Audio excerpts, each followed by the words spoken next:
సుంకాలు తప్పవని మోదీకే చెప్పా, నాతో ఎవరూ వాదించలేరు అని స్పష్టం చేసిన అత్యధిక పన్నులు వసూలు చేసే దేశాల్లో భారతదేశం కూడా ఒకటి. వాళ్ళ దగ్గర చాలా డబ్బున్నది. భారత ప్రధాని ప్రజల పట్ల నాకు అత్యంత గౌరవం. అమెరికా అధ్యక్షుడు ట్రంప్ వ్యాఖ్యలు. ఒకవైపున గౌరవం అంటున్నాడు, ఇంకోవైపున పొడిచేది పొడుస్తూనే ఉన్నాడు. ఈ ఎవరు మార్సలేడు గవిని టారిఫ్ల విషయంలో ఎవరికీ మినహాయింపు లేదని ప్రధాని నరేంద్ర మోదీతో స్వయంగా చెప్పినట్లు అమెరికా అధ్యక్షుడు డొనాల్డ్ ట్రంప్ వెల్లడించారు. ఈ విషయంలో తనతో ఎవరూ వాదించలేరు అని స్పష్టం చేశారు. అమెరికా నుంచి చేసుకునే దిగుమతులపైన భారతదేశం అత్యధికంగా పన్నులు వేస్తోంది. ఇకపైన తాము కూడా అదే రీతిలో వ్యవహరిస్తామని తేల్చి చెప్పారు. డోజ్కు నేతృత్వం వహిస్తున్న ప్రపంచ కుబేరుడు ఎలన్ మస్క్తో కలిసి ట్రంప్ ఒక వార్తా ఛానల్కి ఇంటర్వ్యూ ఇచ్చారు.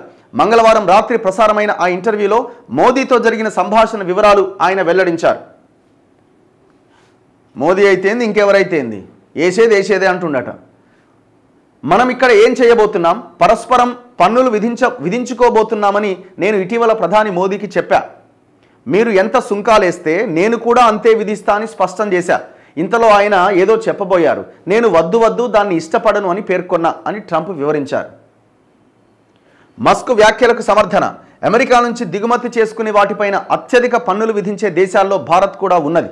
ముఖ్యంగా ఆటోమొబైల్ రంగంలో ఇది స్పష్టంగా కనిపిస్తోంది. అమెరికా నుంచి దిగుమతి అయ్యే కార్లపైన దాదాపు 100% సుంకాలు విధిస్తోందని మస్క్ పేర్కొన్నారు. దీనిపై ట్రంప్ స్పందిస్తూ అవి చాలా చిన్నవి, వాటిని మించిన సుంకాలను భారత్ విధిస్తోంది. ఇతరులు కూడా అంతే. నేను 25% పన్నులు విధిస్తే అబ్బో అంత భయంకరంగానా అంటారు. అందుకే నేను ఆ మాట ఇక అనను. వారెంత విధిస్తే మనం కూడా అంతే విధిస్తాం. అప్పుడే వారు సుంకాలు నిలిపేస్తారు. సుంకాల విషయంలో భారత్ గట్టిగా ఉన్నది. వారిని తప్పుపట్టట్లేదు. అవసరం కావచ్చు. వ్యాపారం చేయడానికి అదో విభిన్నమైన మార్గం. భారత్కు విక్రయించడం చాలా కష్టం.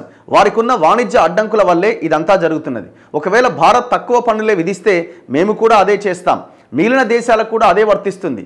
ఇదే ప్రతి సుంకాల విధానమని ట్రంప్ వివరించారట. ఆయన ఆ దేశం అధ్యక్షుడు, ఆయన ఆ దేశం కోసం ఆయన మాట్లాడుకుంటున్నాడు. సింపుల్. ఇప్పుడు మనం ఆయన ట్రంప్ ఎందుకు మనకు అనుకూలంగా లేడంటే మనం ఏం చేస్తాం? అందుకే మనం కూడా అదే రీతిలో ఉండాలి. టిట్ ఫర్ టాట్ అన్నట్టే ఉండాలి. కానీ మనం ఆ స్థాయిలో చేయగలుగుతామా? భారత్కు డబ్బు ఇవ్వాలా?